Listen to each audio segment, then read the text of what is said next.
ஆமென். லூக்கா எழுதின சுவிசேஷத்தினுடைய 19வது அதிகாரத்தினுடைய 9வது வசனத்தை நம்ம வாசிக்க போகிறோம். லூக்கா எழுதின சுவிசேஷம் 19ஆம் அதிகாரத்தினுடைய ஸ்தோத்திரம். நம்ம வந்து 5வது வசனத்திலிருந்தே வாசிக்கலாமே. 5லிருந்து வாசிக்கலாம். இயேசு அந்த இடத்திற்கு வந்தபோது அண்ணாந்து பார்த்து, இன்னும் 3வது வசனத்திலிருந்து வாசிக்கலாமே. 19ஆம் அதிகாரம் 3. இப்படி இயேசு எப்படிப்பட்டவரோ என்று அவரை பார்க்க வகை தேடினார். அவன் குள்ளனானபடியினால் ஜன கூட்டத்தில் அவரை காணக்கூடாமல் அவர் போகும் வழியிலே முன்னாக ஓடி அவரை பார்க்கும்படி ஒரு காட்டத்தி மரத்தில் ஏறினான். இயேசு அந்த இடத்தில் அவனை அண்ணாந்து பார்த்து அவனை கண்டு, சகேயுவே, நீ சீக்கிரமாய் இறங்கி வா, இன்றைக்கு நான் உன் வீட்டிலே தங்க வேண்டும் என்றார். அவன் சீக்கிரமாய் இறங்கி சந்தோஷத்தோடே அவரை அழைத்து கொண்டு போனான். அதை கண்ட யாவரும், இவர் பாவியான மனுஷனிடத்தில் தங்கும்படி போகிறார் என்று முறுமுறுத்தார்கள். சகேயு நின்று கர்த்தரை நோக்கி, ஆண்டவரே, என் ஆஸ்தியிலே பாதியை ஏழைகளுக்கு கொடுக்கிறேன். நான் ஒருவனிடத்தில் ஏதாகிலும் அநியாயமாய் வாங்கினது உண்டானால் நாளத்தனையாக திரும்பி செலுத்துகிறேன் என்றார். இயேசு அவனை நோக்கி, இந்த வீட்டிற்கு இன்றைக்கு ரட்சிப்பு வந்தது, இவனும் ஆபிரகாமுக்கு குமாரனாயிருக்கிறானே. கர்த்தருடைய பிள்ளைகளே, இரண்டாவதாக, எத்தனை ஆசீர்வாதங்கள் இருந்தும் இருளிலே வாழ்ந்த ஒரு மனிதனை குறித்து தான் இங்கே சொல்லப்படுகிறது. இந்த சகேயு ஒரு நல்ல வேலை உள்ளவன். இந்த சகேயு அந்த அந்த ஜனங்கள் இருக்கிற இடத்துலயே ரொம்ப ஒரு பெரிய பணக்காரனா இருந்தான். அப்படின்னா இவன் ஏன் பணக்காரனா இருந்தான்? ஏன் ஜனங்களிடத்திலே அநியாயமாய் வாங்கினான்?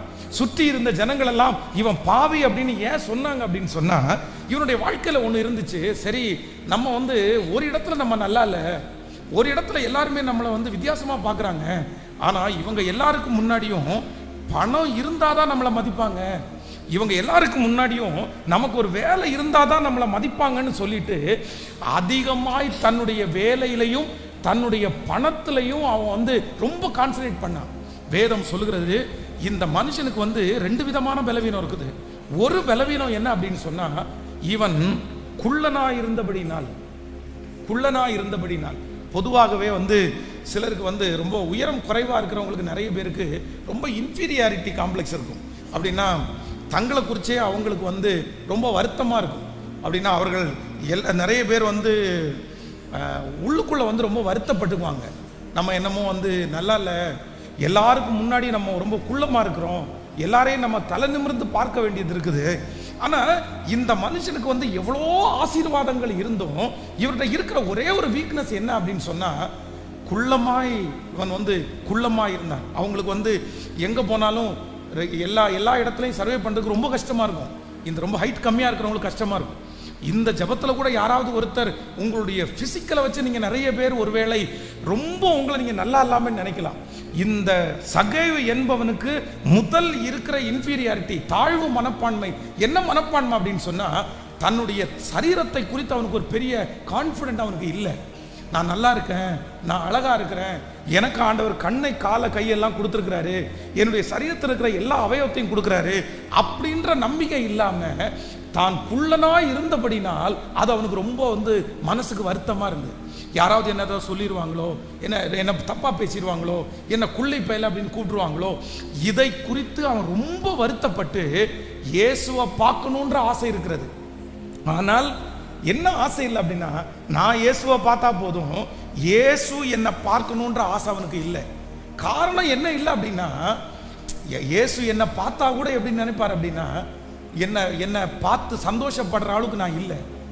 இயேசு என்னை பார்க்கும்போது யாராவது ஒருத்தர் பார்த்துட்டாங்கன்னா அவங்க முன்னாடி ஒரு தைரியசாலியாய் நிற்கக்கூடிய பெலன் அவனுக்கு இல்லை. ஆனால் அப்படிப்பட்ட தாழ்வு மனப்பான்மை என்கிற அந்த இருளிலே இருந்த அந்த மனுஷனுக்கு ஆண்டவர் என்ன பண்றாருன்னா, வெளிச்சமாய் மாற்றி அங்க லட்சக்கணக்கான பேர் அவனை ஃபாலோ பண்ணாங்க. அந்த லட்சக்கணக்கான பேர் மத்தியிலே கர்த்தர் ஒரு வார்த்தையை சொல்லுகிறார், நான் இன்று உன் வீட்டில் தங்க வேண்டும் என்று கர்த்தர் அவனுக்கு இடம் கொடுத்தார். அங்கே இருக்கிற அத்தனை பேருக்கு முன்னாடியும், இல்லை நீ தாழ்வு மனப்பான்மையா இருக்க வேண்டிய அவசியம் இல்லை, நீ என்னுடைய பிள்ளை, உனக்குன்னு ஒரு உயர்வு இருக்குது. உன்னை யார் மதிக்கிறாங்களோ இல்லையோ, பரலோகம் உன்னை மதிக்குது. நான் உன்னை மதிக்கிறேன், நான் உன்னை அங்கீகரிக்கிறேன் என்கிறதை கர்த்தர் அந்த இடத்திலே கிருபையாய் கர்த்தர் நிரூபித்தார். நான் நம்புறேன், இந்த இருளிலே இருக்கிற ஒரு பிள்ளைகள், நீங்கள் ஒருவேளை அந்த தாழ்வு மனப்பான்மை என்கிற ஒரு இருள் உங்களுக்குள்ள சூழ்ந்து கொண்டிருக்கலாம். நெகட்டிவ் தாட்ஸ் அப்படிக்குள்ள உங்களுக்குள்ள ஓடிக்கொண்டே இருக்கலாம். இந்த ஜனங்கள் ரெண்டாவது இவனுக்கு இருக்கிற என்ன பலவீனம் சொல்றாங்க அப்படின்னு சொன்னா, இவன் அதை கண்ட யாவரும் இவர் பாவியான மனுஷனிடத்தில் தங்கும்படி போனார் என்று முறுமுறுத்தார்கள். அங்க இருக்கிற அத்தனை பேர் அவனை எப்படிதான் பார்த்தாங்க அப்படின்னு சொன்னா, இவன் பாவி, இவன் பாவி, இவன் பணத்துக்காக என்ன வேணாலும் செய்வான், யார்கிட்ட வேணாலும் இவன் வரி வசூலிப்பான், யார்கிட்ட வேணாலும் அநியாயமா இவன் பணத்தை பிடுங்குவான். ஆனா இந்த மனுஷனுக்கு என்ன தோணுது அப்படின்னா, நான் பணக்காரன் ஆகணும்னு நினைச்சது, பணம் வச்சிருக்கணும்னு நினைச்சது வேற எதுக்கும் இல்லை, அந்த பணம் வந்தாலாவது என்ன மதிப்பாங்களா அப்படின்னு நினைச்சுதான் அந்த மனுஷன் நினைப்பான். சிலர் சரீரத்துல பிசிக்கலா ரொம்ப பலவீனப்படும் போது நிறைய பேர் ஓடுவாங்க, நிறைய பேர் சம்பாதிக்கணும்னு நினைப்பாங்க, நிறைய பேர் இல்லை எனக்கு எப்படியாவது ஒரு போஸ்டிங் வரணும்னு நினைப்பாங்க. அப்பாவது இங்க மதிப்பாங்களா, அப்பாவது இந்த சமுதாயம் என்னை ஏத்துக்குமா? ஆண்டவருடைய பிள்ளைகளை, உங்களுக்கு பணம் தேவைதான், உங்களுக்கு உயர்வுகள் தேவைதான். ஆனா இன்னொருத்தர் மதிக்கணுன்றதுக்காக நான் பணத்தை சம்பாதிக்கிறதுக்கு ஓட வேண்டிய அவசியம்? சத்தமா சொல்லுங்க.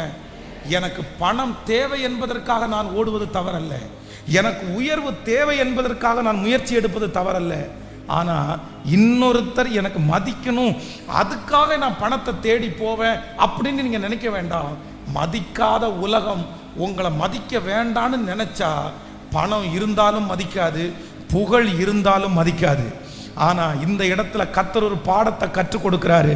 நீ பணத்தை வச்சதுனால எல்லாம் மதிப்பில்லை, ஆனால் நான் உன்னோடு கூட இருக்கிறதுனாலே நீ விசேஷமானவன் என்கிறதை கர்த்தர் அந்த சகேயுவுக்கு கிருபையாய் வெளிப்படுத்தினார்.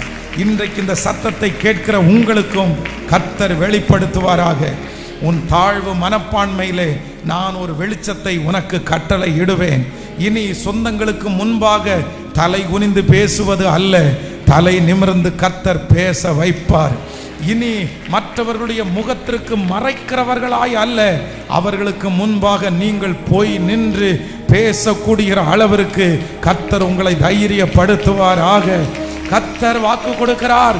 ஆமென். நான் அருளும் வெளிச்சத்தினால் நீ இருளை கடந்து போவாய். தாழ்வு மனப்பான்மை என்கிற அந்த இருளை கடக்கிறது போல ஒரு அற்புதத்தை இந்த மாசத்திலே கர்த்தர் உங்களுக்கு செய்வாராக. கடன்காரங்களுக்கு முன்பாக கைகட்டி போய் நின்று தாழ்வு மனப்பான்மையிலே என்ன திட்ட போறாங்களோ, என்ன செய்ய போறாங்களோ, இந்த எண்ணம் சீக்கிரமாய் மாறும். அவர்களுக்கு முன்பாக நீங்கள் தைரியமாய் நிற்கிற ஒரு நாள் சீக்கிரமாய் வரும். ஏதோ ஒரு ஆசீர்வாதம் உங்களுக்கு இல்லாததுனாலே பலர் உங்களை பார்த்து ஏளனமாய் பேசப்படலாம். ஆனா நான் நம்புறேன், ஆண்டவர் சீக்கிரத்திலே உங்களுக்கு அந்த தாழ்வு மனப்பான்மையை மாற்றி கிருபையாய் இறங்க வல்லவர். இந்த பிரசங்கத்தை 1ஆம் தேதி பிரசங்கம் பண்ணி முடிச்ச உடனே ஒரு கால், ஒரு ஃபோன் பண்ணாங்க. ஒரு தாயும் ஒரு மகளும் ஃபோன் பண்ணாங்க. அந்த தாய் சொன்னாங்க, என்னுடைய மகளுக்கு குழந்தை பிறந்திருக்குது, நான் உங்களை பார்த்து ஒரு ஜெபம் பண்ணணும், ஹாஸ்பிட்டல்லேருந்து டைரெக்டாக இங்கே வந்துடலான்னு நினைக்கிறேன். அப்படி வாங்க, தாராளமாக வாங்க அப்படின்னு கூப்பிட்டேன். அந்த பிள்ளையினுடைய திருமணம் நான் தான் நடத்தி வச்சேன். அப்போ நான் நடத்தி வைக்கும்போது அவங்க அம்மா அப்பாட்ட நான் சொன்னேன், இந்த வயசுலேயே பிள்ளைக்கு திருமணம் பண்ணி கொடுக்குறீங்களே, வேண்டாம். ஏன்னா அவளுக்கு அப்போதான் 20 வயசு முடிஞ்சிருச்சு. 20 வயது முடிஞ்சு 21வது வயது அவங்களுக்கு, அந்த 20 வயது முடியுதுன்னு வச்சுக்கோங்களேன், அப்போ கல்யாணம். சரி, ஒன்றுமே அவளுக்கு தெரியாது. இந்த வயசில் இங்கே கல்யாணம் இல்லை, ஒரு நல்ல மாப்பிள்ளை வந்திருக்காங்க, என்ன பண்ணுறது, நான் திருமணம் பண்ணி வைக்கலாம் அப்படின்னு முடிவு பண்ணிட்டோம் அப்படின்னு சொல்லி அந்த பிள்ளைக்கு திருமணம் என்ன ஒரு 10th படிக்கிற பிள்ளை மாதிரி தான் இருப்பான். சரி, இந்த பிள்ளைக்கு இப்போ கல்யாணம் முடிஞ்ச அடுத்த மந்த்லேயே பார்த்தீங்கன்னா அவங்க கன்சீவ் ஆயிட்டாங்க, குழந்தை உருவாயிடுச்சு, அந்த குழந்தை வளர ஆரம்பிச்சிருச்சு. இப்போ 1 இயர் ஆயிடுச்சு, அந்த குழந்தை பிறக்கக்கூடிய டைம் வந்துச்சு. அந்த பிள்ளைக்கு என்ன இருக்குன்னா ஃபிக்ஸ் வியாதி இருக்கிறது. அப்போ இவங்களுக்கு என்ன அப்படின்னா, இவளுக்கு ஒரு பயம், எனக்கு ஆப்ரேஷன் பண்ணி குழந்தைய எடுத்துருவாங்களோ, எனக்கு மயக்க மருந்து கொடுத்து என்ன குழந்தைய எடுத்துருவாங்களோ, அதை நினைச்சாலே இந்த பிள்ளைக்கு பயம் வந்துச்சுன்னா அந்த பிள்ளைக்கு ஃபிக்ஸ் வரும். இப்போ எதுக்காக ஜெபம் பண்றாங்கன்னா, நார்மல் டெலிவரிக்காக அவங்க ஜெபம் பண்றாங்க. ஸோ ஹாஸ்பிட்டலில் அட்மிட் பண்ணுற நேரம் வந்துருச்சு. அட்மிட் பண்ணிட்டாங்க. டாக்டர் வந்து அந்த ஃபஸ்ட்டு மாத்திரையை கொடுத்தாச்சு. ஒரு 2 ஹவர்ஸில் பெயின் வந்துடும், குழந்தைய நம்ம வெளியே பார்த்துருவோம் அப்படின்றாங்க. அந்த பெயின் வரல. 4 ஹவர்ஸில் பெயின் வரல. 8 ஹவர்ஸில் பெயின் வரல. மாற்றி மாற்றி அந்த மருந்தை கொடுத்து கிட்டத்தட்ட ஒரு 11-12 மணி நேரங்கள் வந்து பெயின் வரவே இல்லை. உடனே டாக்டர்கள் சொன்னாங்க, இல்லை இனி வெயிட் பண்ண முடியாது, ரொம்ப டேஞ்சரான இடத்துல இருக்குது, கண்டிப்பாக வந்து அவளுக்கு ஆப்ரேஷன் பண்ணி தான் ஆகணும். இந்த பிள்ளைக்கு பயம் வருமோ அப்படின்னு சொல்லி ஹாஸ்பிட்டலுக்கு வெளியே, ரூமுக்கு வெளியில் அந்த அம்மாவனுடைய இருதயம் படபடன்னு அடிக்குது. ஐயோ, என் பிள்ளையினுடைய வயிற்றில் கை வச்சு கத்தி வைக்கிற நேரத்தில் அவளுக்கு ஃபிக்ஸ் வந்துருச்சுன்னா என்ன ஆகும், எப்படி இதை நம்ம மேனேஜ் பண்ணுறது? அவள் போய் அந்த மயக்க மருந்தினுடைய இன்ஜெக்ஷன் போடும்போது அப்படி வந்துச்சுன்னா என்ன பண்ணுறதுன்னு பயந்துட்டே இருந்து, இயேசுவே இயேசுவே நீர் எங்களுக்கு இரக்கம் செய்யணும்.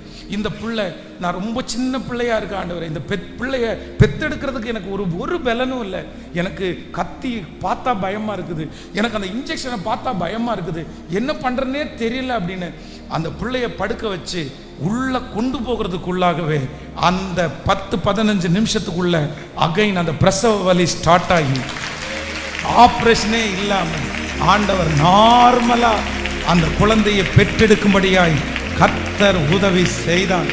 ஆமென். இதை விட ஒரு பெரிய ஹைலைட் என்ன தெரியுமா? அந்த குழந்தையினுடைய வெயிட் என்ன தெரியுமா? 3.5 கிலோ.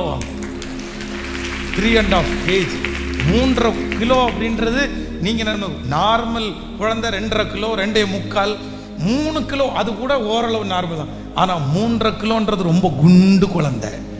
ஆமா, உண்மையிலேயே அந்த 21 வயசுல அந்த பிள்ளை, அவளை பார்த்தீங்கன்னு வச்சுங்களேன், பிரதிஷ்டை பண்ணுவோம் 2-3 வாரத்துக்குள்ள. அப்ப சொல்றேன், இப்ப பார்த்தாலும் 10th படிக்கிற பிள்ளை மாதிரி தான் இருக்கிறா.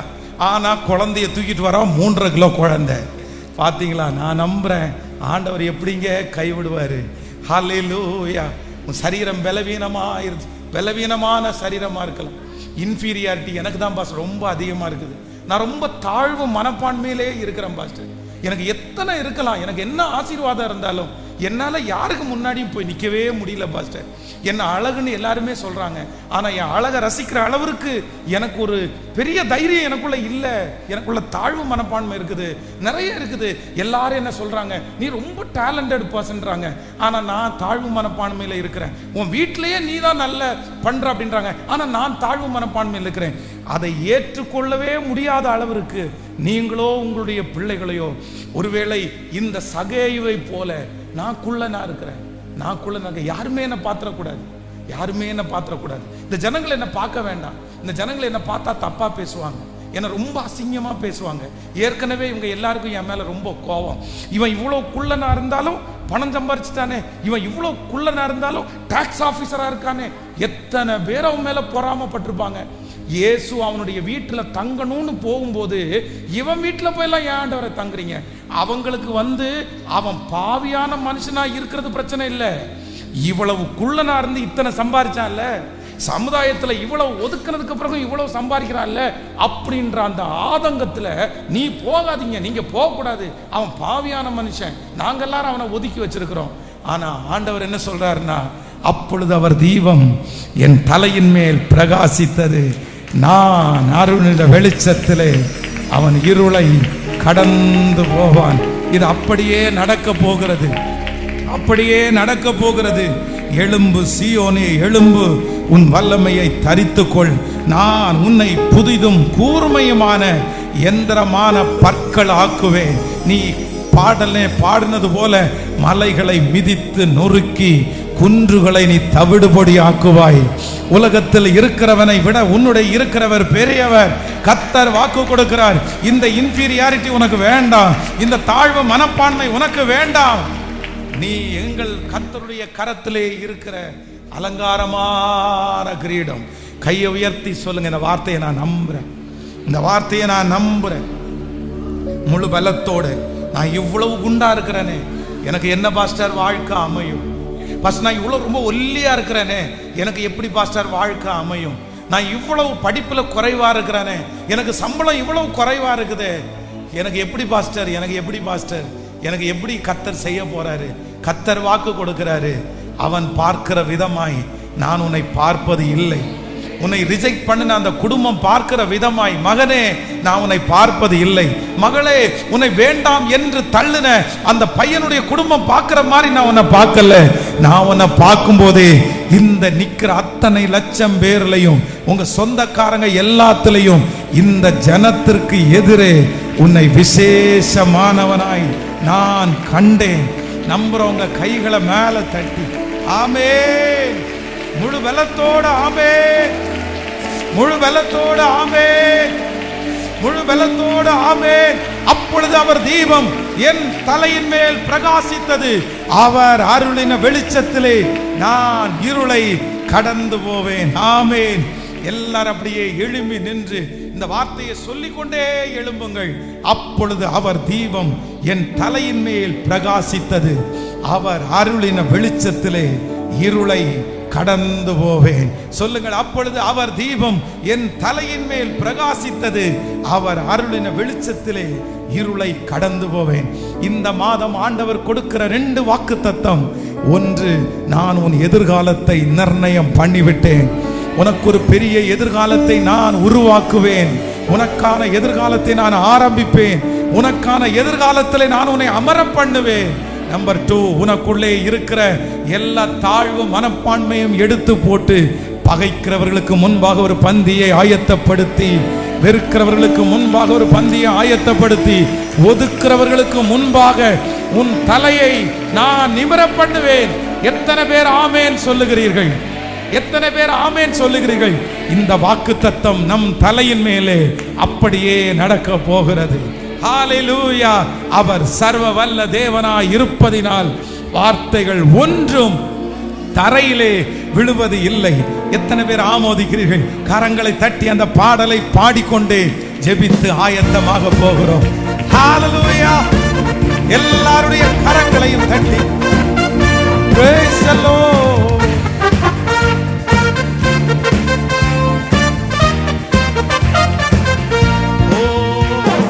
வாக்குத்தத்தங்கள் கிறிஸ்துவுக்குள்ள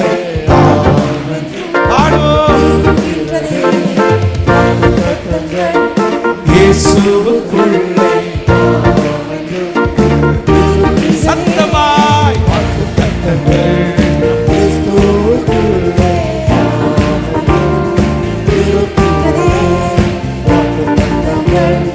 இயேசுவுக்குள்ளே சர்வ வல்ல தேவனாய் இருப்பதால் வார்த்தைகள் உண்மையுள்ள தேவனாய் இருப்பதால் வார்த்தைகள் ஒன்றும் தவறாதே. சர்வ வல்ல தேவன் பாடுங்க எல்லாரும், வார்த்தைகள் எல்லாம் வேணும். அவர் உண்மையுள்ள தேவன் இருப்பதால் வார்த்தைகள் ஒன்றும் சத்தம் ஆமென் ஆமென். வாக்கு தத்தங்கள் எல்லாம் விசுவாசத்தோடு இயேசு சொன்னதெல்லாம் ஆமென் ஆமென் ஆமென். வாக்கு தத்தங்கள் எல்லாம் ஆமென் ஆமென் ஆமென். தேவன் சொன்னதெல்லாம் செத்து போனதாம் சாராளின் கற்பத்தை உயிர்ப்பித்ததே, அவன் சொன்னவா. செத்து போனதாம் சாராளின் கற்பத்தை உயிர்ப்பித்ததே, அவன் சொன்னவா. குறித்திட்ட காலத்திலே அவர் வார்த்தை நிறைவேறினே. குறித்திட்ட காலத்திலே வாழ்வில் நிறைவேறும். குறித்திட்ட காலத்திலே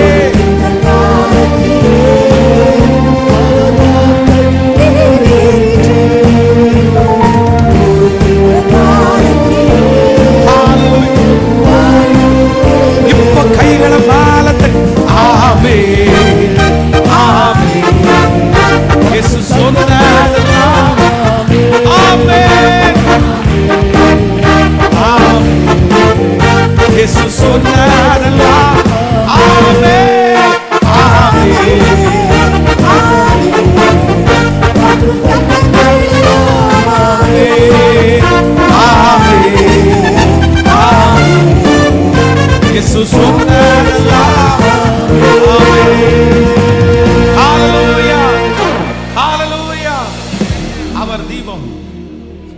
தலையின் மேல் பிரகாசித்தது. அவர் அருளும் வெளிச்சத்திலே இருளை நம்புறீங்களா இல்லையா? கடந்து போவீங்க. எதுவா இருந்தாலும் கடந்து போவீங்க. ஆண்டவர் உங்களை கைப்பிடிச்சு ரொம்ப அழகா கொண்டு போயிடுவார். இந்த மாதம் முழுதும் தண்ணி ஜெபத்தில் உங்களுடைய ஃபோனில் முடிஞ்ச ஃப்ரெண்டு பேஜில் கூட இந்த வாக்குத்தத்தத்தை வைங்க. நம்முடைய சேனலில் இந்த வாக்குத்தத்தத்தை டிசைன் பண்ணி போட்டுருக்கோம், அதை வைங்க. உங்களுடைய முன்னாடி பார்க்குற இடத்துல வைங்க. இந்த வசனம் ரொம்ப அவசியமானது. அவர் தீபம் என் தலையின் மேல் பிரகாசிக்கும், அவர் அருளின வெளிச்சத்தினாலே இருளை கடந்து போவேன். எந்த இருளையும் கடந்து போவேன், எந்த பிரச்சனையும் கடந்து போவேன். எதுவும் என்னை சேதப்படுத்த முடியாது. அல்லேலூயா. ஆண்டவர் உங்களை ஆசீர்வதிப்பார்.